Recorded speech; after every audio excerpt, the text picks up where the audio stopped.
It's a bird. It's a plane. It's the return of the Planet Film Network. Welcome back, everybody, to the Planet Film Network. I know it says Planet Film Live above us. That is our go-to branding, but this is a pre-recorded review here. I am one of your hosts, Sean Monk. I'm your other host, TJ Cornwell. And today we are going to be diving deep into non-spoilers, then spoilers for this brand new movie. I don't know if you've heard about it. I don't know if you've looked it up or not. That is 2025's Superman, directed by James Gunn. I should say written and directed by James Gunn. Obviously, this is going to be our very first entry, our very first big screen entry into the DCU. We had Creature Commandos at the tail end of last year. We have Peacemaker coming up very, very soon, next month on HBO Max. But we are here today to talk about this guy, David Corenswet, Superman, Lois Lane, Lex Luthor, Mr. Terrific, the Justice Gang, everybody that's in this movie, Eve Tessmacher, everything like that. We are going to be talking about all of it, as well as how we felt about the movie's place as this new keystone entry in the DCU, how we felt about these performances, the writing. Did some of the jokes hold up? Did some of the James Gunn isms go a little too far? Or was it just enough? What were some surprising moments? And we are going to talk about not the big reveal in the post-credit scene, but the big reveal kind of towards the tail end of this movie of a certain character, which was pretty cool. But we'll also talk about the post-credit scenes as well as some Rick Flag implications for Peacemaker. Where does a character like that go? How do we feel about a character like that's presence in this movie? We're going to be talking about kind of all the aspects that we can think of for this movie. So without further ado, what were your general thoughts, overall impressions? Did you like it? Did you not like it?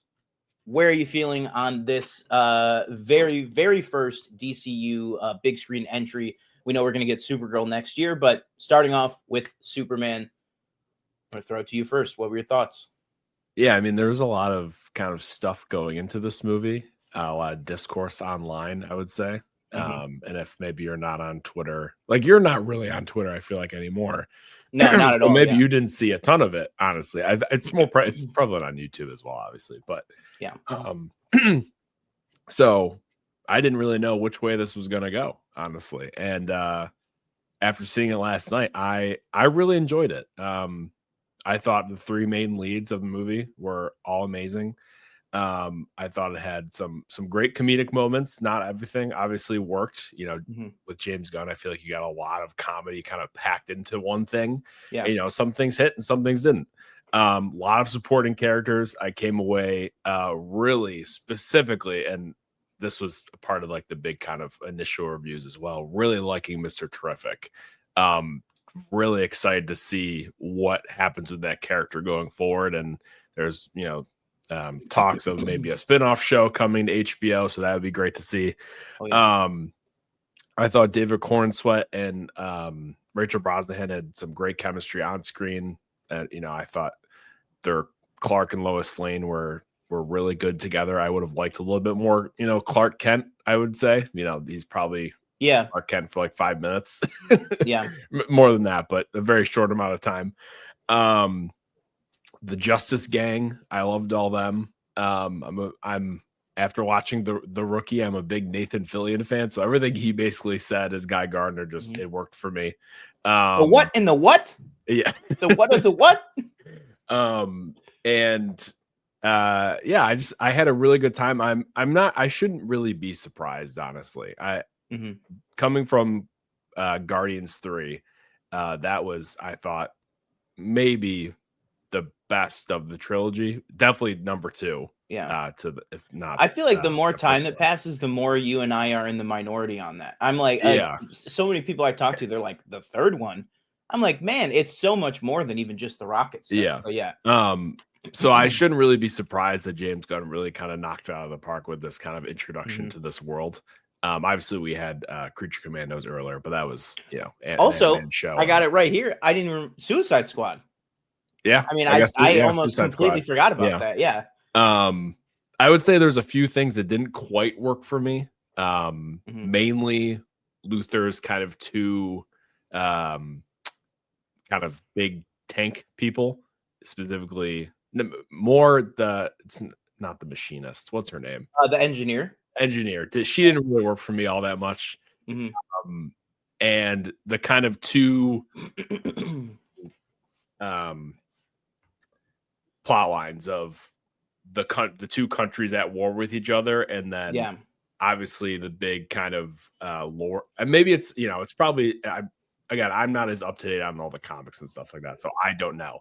But assuming this has been done before, maybe where you're actually Superman, you're actually sent there to kill all these people and basically like invincible this planet. Yeah. And I didn't think those two things quite worked. I would have liked if they could have just chosen one of them and just gone more with one. You're saying kind of like the inciting conflict of like the public's distrust of Superman. You're saying either pick the Baravia stuff or the message stuff. Yes. Yeah, I got you. Because I think you could have gone down a road more again where it's like Superman acting of his own accord because he feels he needs to step in. Yeah. And again, I thought one of and again, I'm kind of running along, but one of my favorite scenes was the interview scene, like right at the beginning of the movie. Yeah. Lois and Clark going back and forth and her questioning him on, his actions and like, hey, did you talk to the Secretary of Defense or the president or anything? Mm-hmm. And he's like, no. And he basically admits to kind of like torturing the the head of the country. Yeah. So I just kind of wish we would have maybe just picked one, and not gone both ways. But overall, I had a great time with the movie. I'm excited. I'm going to see it again at some point. I don't know when, preferably in IMAX. Where did you see it? I saw it the theater near us. Like our theater? No. AMC. Oh, that's what I meant. Oh, right.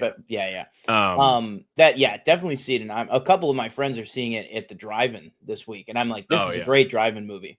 Mm-hmm. It really is. It's a great one. But don't get me wrong, it was a great IMAX one. Yeah, I had a great time with it, and I'm excited to see what else is in this universe going forward. Yeah, I mean, I gotta say, I'm pretty much gonna parrot everything that you just said, which I feel like it's been a while since we have a really big movie that we both. We haven't really talked about how we liked it. Just a couple of memes or quotes that we've sent back and forth to each other. But obviously, I got the vibe that you liked it, and I liked it very much as well. Which is for me, I really liked that very first trailer coming out of. When was that? Was that like Super Bowl territory whenever we got the first trailer? Or maybe it was around Christmas, maybe. But I really liked that very first trailer.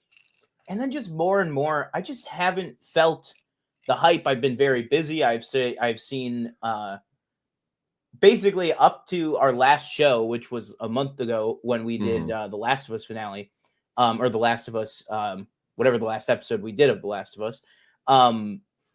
I've seen like 5 new movies in theaters, and before that, the entire year before that, I only saw like 4. So I've been super behind on my movies, and I was just down on the July stuff. I was like, I'm excited for Fantastic Four. I hope Superman is good. Jurassic, whatever, take or leave it. I could not be happier with how I felt coming out of this movie, and really how I felt sitting there watching the movie, because it just I was listening to a little bit of the Geek Buddies review, and Michael Vogel on that show made a really great point that I was thinking about all week, which was, I think it's a really, really awesome thing when you're like 25 minutes into a movie and you go, I think I've seen pretty much like 2/3 of all the trailer footage. Yeah. And I think that was a really, really great feeling, particularly all of the Fortress of Solitude stuff that, you just assume that stuff is going to be later on in the movie when you see him losing the fight and that he's all beaten up. You're like, oh, this is probably, the big third act, moment or something like that, the all is lost moment. But to put that right at the beginning of the movie, and again, we're not going too deep into spoilers right this minute, but just it's literally the first few seconds of the movie. The way that it opens with that text where it's 300 years ago, the first metahumans appeared. you know, and then it was 3 decades ago that the first that a baby was sent to the earth, and then 3 years ago, 3 months ago, 3 weeks ago, and then 3 minutes ago, Superman lost his first battle ever. Like, Mm-hmm. and then just boom, the crash land right in the middle of everything. I thought that was a fantastic way to just start right in the middle of the action, just pick everything up. And I did see, I saw Dan Murrell's review. And I know that I have to stop just referencing all the other reviews and everything like that, but I saw Dan Murrell's review before it. I watched about the first 2.5 minutes of it before I had seen the movie. And he definitely seemed a little more, not negative, but a little more like sour on it. Mm-hmm. But the one thing he said in like the first minute, and really the only key piece of information that I brought in with me, is that I heard him say that it's like starting you basically as if this is like Superman 2. That he's like, it Yeah. feels more like a second entry in a franchise. And that had me worried a little bit, but I got to say the way that that was executed, I thought was flawless. I mean, it was like it was even more of jumping forward in the hero's timeline than what they did with like Homecoming. You know what I mean? That Mm-hmm. was like Peter had already been Spider-Man, but now this was really his first big test and everything like that. And this movie, it, to a certain degree, is Superman's first big test as well. But he's had 3 years of saving people and fighting villains and taking down these bad guys and doing this, that, and the other thing. And I thought that you really felt that. I thought it was cool that he had a pre-existing relationship with the people of Metropolis, that it wasn't like a, oh, this guy just showed up and now we're scared and threatened by him. It's like, this guy's been saving us for 3 years and now we have all this information coming out. And we don't know how to feel about it. We don't know how to feel about him. He doesn't even know how to feel about himself anymore. I thought that all that stuff was really, really great and really, really worked in the context of the movie. I do agree with you with some of the stuff of, you know, that stuff versus the Bravia stuff versus, you know, kind of how all these different storylines ended up Mm-hmm. tying together, being a little, I wouldn't say messy, but just being a little chaotic. But I think, Yeah. you know, purposefully chaotic, this movie very much feels. But yeah, overall, I really, really loved it. I thought that he did a great job bringing this version of Superman. I think that if whether you love him or hate him with James Gunn, he knows how, he knows the things that are in the comics that will bring out life in a movie. And I think that he hits those beats so well all throughout this movie. And I just thought it was a really good, solid, like 2 hour story. Like it Mm-hmm. felt like a movie. Like this is like movie the movie. You know what I mean? Like it was just beginning, middle, end. Everything was there laid out. It was a super fun adventure. There was great characters. There was great moments all throughout it.